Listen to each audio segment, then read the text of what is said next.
அனைவருக்கும் வணக்கம். தமிழ்நாட்டில் ஒரு முக்கியமான ஒரு 3 விஷயத்தை பத்தி பேச போறோம். ஃபர்ஸ்ட் விஷயம் வந்து பார்த்தீங்கன்னா, மேகதாது. மேகதாதுல கண்டிப்பா அணை கட்டியே தீருவோம்னு சொல்லி கர்நாடக முதலமைச்சரும், மேகதாதுல கண்டிப்பா அணை கட்ட விட மாட்டோம்னு சொல்லி தமிழ்நாட்டோட முதலமைச்சர் சட்டசபையில ஒரு தீர்மானம் இயற்றி இருக்கிறது நம்ம எல்லாருக்குமே தெரியும். அப்படி இருக்கக்கூடிய ஒரு சூழ்நிலையில, எதுக்கோசரம் இந்த மேகதாது அணை இதுக்கு பின்னால இருக்கக்கூடிய விஷயம் என்னன்னு சொல்லி கேட்டீங்கன்னா, அவங்க என்ன சொல்றாங்க கர்நாடகா தரப்புல, நாங்க வந்து உங்களுக்கு குடுக்கக்கூடிய குடிநீரை நாங்க தடுக்க மாட்டோம். நாங்க வந்து எங்க மக்களுடைய குடிநீர் தேவைக்கோசரமும், மின்சாரம் தயாரிக்கிறதுக்கோசரம் தான் நாங்க வந்து அணை கட்டுறோம் அப்படின்றாங்க.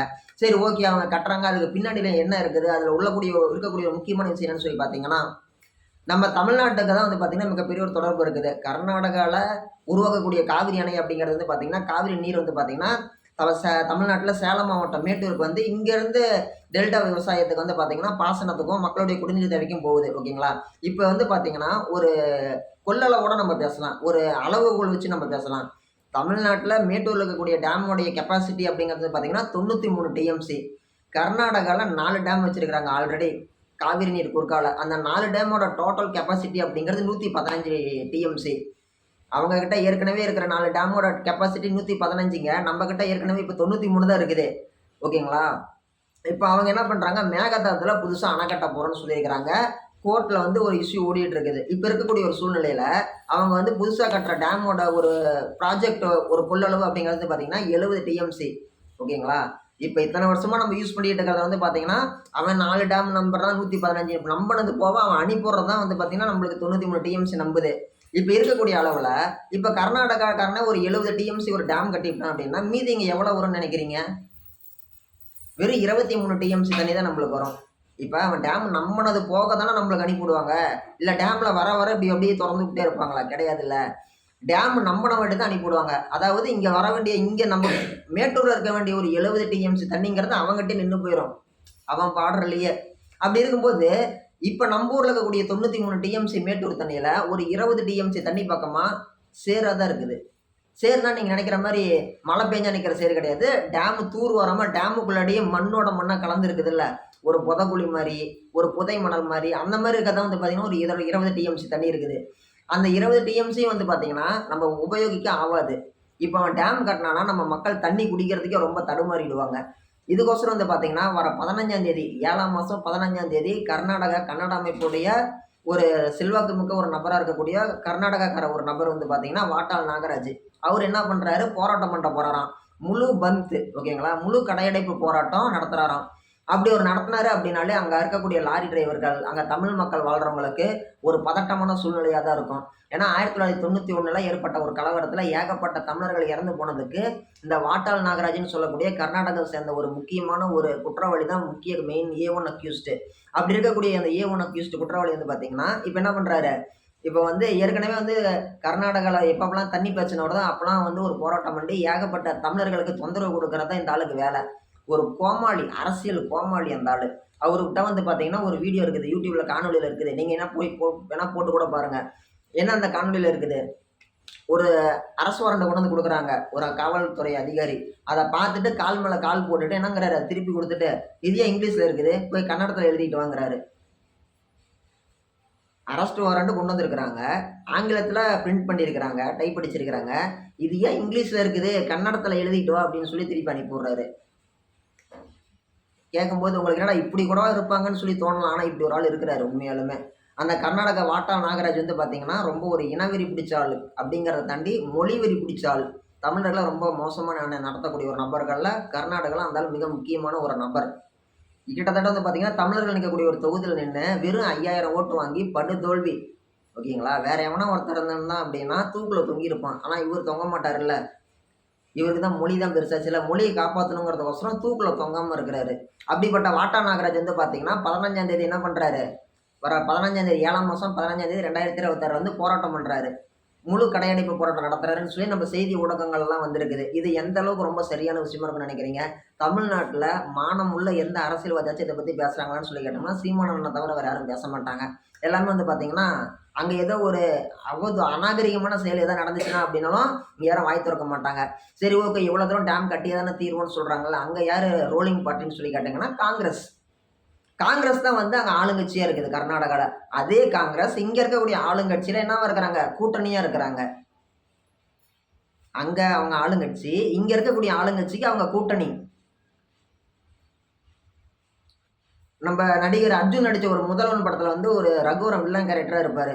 அப்போ வந்து ஹீரோ என்ன பண்ணுவார், வெடிக்கிற குண்டெல்லாம் கண்டுபிடிப்பார். அப்போ வந்து ஹீரோவை பற்றி வில்லன் ஒரு கமெண்ட் சொல்லுவார், அவரே குண்டை வைப்பாராம், அவரே குண்டை எடுப்பாராம். அந்த மாதிரி நம்ம படையப்பா படத்தில் கூட ஒரு சீன் வரும், மாப்பிள்ளை அவரு தான், அவர் போட்டிருக்கிற சொக்கா என்னது. அந்த மாதிரி கர்நாடகாவில் டேம் கட்டணும்னு பிரச்சனை பண்ணுறதும் அதே காங்கிரஸ் கட்சிக்காரன் தான். இங்கே வந்து அது கூட இருந்து எதிர்ப்பு தெரிவிக்கிற மாதிரி எதிர்ப்பு தெரிவிக்கிறதும் இதே காங்கிரஸ்காரன் தான். மக்கள் கொஞ்சம் கொஞ்சம் சிந்திங்க. சும்மா ஒரு எதையுமே சிந்திக்காம கண்மூடித்தனமாக இருக்காதீங்க. நம்ம செய்தி ஊடகங்கள்லேருந்து எல்லா விஷயமே நம்மளுக்கு தேவையான விஷயங்களை, நம்மளுக்கு அடிப்படையான விஷயங்களை சொல்கிறாங்க. நாம் தான் தேடி கண்டுபிடிக்கிறது கிடையாது. இலுமினாட்டி மாதிரி தான். உனக்கு வேணும்னா முடிஞ்சால் கண்டுபிடிச்சிக்கோ, எல்லாமே நான் கூகுளில் வச்சுருக்கிறேன், உனக்கு என்ன தகவல் வேணுமோ இருக்குது, உன்னால் முடிஞ்சால் கண்டுபிடிச்சிக்கோன்றாங்க. நாம் தான் எதையுமே தொலைவுறதில்ல, எதையுமே கண்டுபிடிக்கிறது இல்லை. கொஞ்சமாச்சும் மக்கள் சிந்திங்க, சிந்திச்சு செயல்படுங்க. ரோட்டில் போகிறவங்கலாம் என்னென்னோ பண்ணிக்கிட்டு தெரியுறாங்க. உங்களுக்கு கொஞ்சம் கூட ஒரு இன உணர்வு இல்லையா, மொழி உணர்வு இல்லையா, ரத்தம் கொதிக்கலையா, இல்லை உங்களுக்கு அடிப்படையாக ஒரு சிந்தனை இல்லையா? ஒரு ஃபோனை எடுத்தால் ரீல்ஸ் மட்டுமே பார்த்துட்டு இருக்கிற உங்களுக்கு அதுக்குள்ளாடி நல்ல கண்டென்ட்டு நல்ல கருத்து இருக்குதா? கிடையாது. எங்கேயோ எவனோ ஒருத்தன் பிரியாணி திங்கிறது, ஒரு பொண்ணு டான்ஸ் ஆடுறது, ஒரு ஆள் வந்து பார்த்தீங்கன்னா காமெடி பண்ணுறது, இந்த மாதிரி விஷயத்தை தேடி தேடி நம்ம ஆர்வமாக போகிறோம்ல. நம்மளுக்கு குடிக்கக்கூடிய தண்ணிக்கு ஒரு பிரச்சனை வருதுன்னா ஏன் அது உங்களால் பார்க்க முடியல? தண்ணி தாங்க அடிப்படையான ஒன்று. உண்ண உணவு, இருக்க இடம், உடுக்க உடைங்க அப்படிங்கிறது தான் மனிதனுடைய அடிப்படையான விஷயம். அந்த அடிப்படையான விஷயத்தை நம்ம வந்து ஒரு பெருசாக்கிறதுல என்ன விஷயம் அது? ஜல்ஜீவன் ஒரு திட்டம் நம்ம கவர்மெண்ட் வந்து பார்த்திங்கன்னா கொண்டு வந்திருக்கக்கூடிய அந்த ஜல்ஜீவன் திட்டம் வந்து பார்த்திங்கன்னா நம்ம பேசக்கூடிய ரெண்டாவது விஷயம். ஃபஸ்ட்டு விஷயம் வந்து மேகதாதுவை பற்றி பேசுகிறோம். இப்போ நம்ம பேசக்கூடிய ரெண்டாவது விஷயம் வந்து பார்த்திங்கன்னா ஜல்ஜீவன். இந்த ஜல்ஜீவன் என்னன்னு சொல்லி கேட்டோம்னா SUEZ, சுயஸ். நேபாளத்தில் ஏற்கனவே வந்து பார்த்திங்கன்னா விக்டர் அப்படிங்கிற பேர் வந்து பார்த்திங்கன்னா ஒரு மிகப்பெரிய ஒரு பிரச்சனை இருக்குது. அப்புறமேட்டு அவன் அங்கேருந்து கிளம்பி இங்கே ஓடியாந்தான் கோயம்புத்தூருக்கு, நம்ம தமிழ்நாட்டில் இருக்கக்கூடிய கோயம்புத்தூருக்கு வந்து சூயஸ், SUEZ, சுயஸ். இவன் இங்கே என்ன பண்ணுறான், இவங்களுக்கு இங்கே என்ன வேலைன்னு சொல்லி பார்த்தீங்கன்னா, மக்களுக்கு குடிக்கிற தண்ணியை, மக்கள் குடிக்கக்கூடிய தண்ணியை இவரே வாங்கி பவுடர் கலந்து சுத்திகரித்து நம்மக்கிட்ட திருப்பி கொடுப்பாங்களாம். இதுக்கு வந்து 3000 சில்லற கோடி, 3000க்கும் மேற்பட்ட கோடி வந்து இவங்களுக்கு வந்து டெண்டர் விட்டுருக்குறாங்க. இப்போ நல்லா யோசிச்சு பாருங்க, இவன் என்ன புதுசாக பைப் வாங்கி புதுசாக குழி நோண்டி நம்மளுக்கு கொடுக்க போகிறோன்னு நினைக்கிறீங்களா? கிடையாது. இதுக்கு முன்னாடி திமுக ஆட்சியில் என்ன இருந்துச்சு, இதுக்கு முன்னாடி அதிமுக ஆட்சியில் என்ன இருந்துச்சு, அதே பைப்பு தான், அதே இதில் தண்ணி சுத்திகரித்து கொடுக்க போகிறாங்க. இதுக்கு வந்து 3000 கோடி.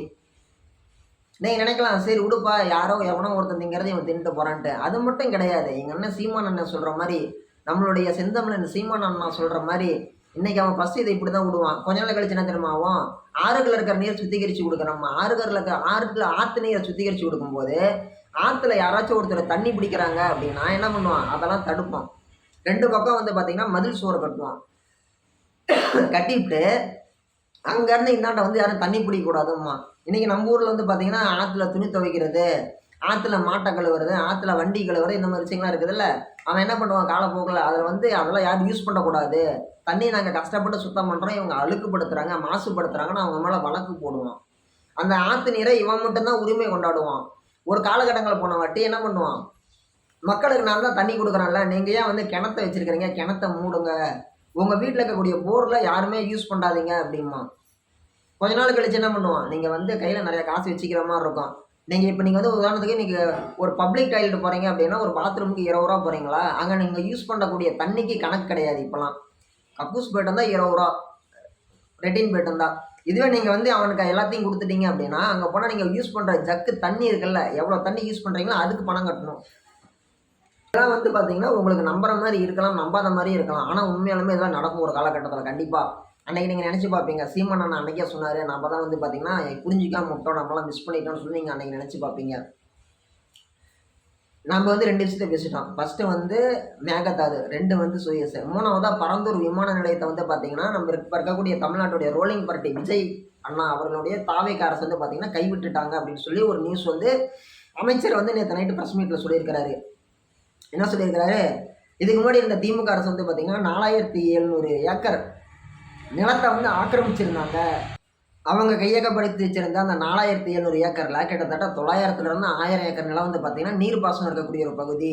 அதனால் வந்து பார்த்திங்கன்னா நாங்கள் விவசாயிகள் மேலே இருக்கக்கூடிய பாசத்தின் காரணமாக நாங்கள் வந்து பார்த்திங்கன்னா அந்த ஒரு திட்டத்தை கைவிட்டுட்டோம்னு சொல்லி யார் சொல்லியிருக்கிறாங்க, தாவேக அரசு சார்ந்த ஒரு அமைச்சர்.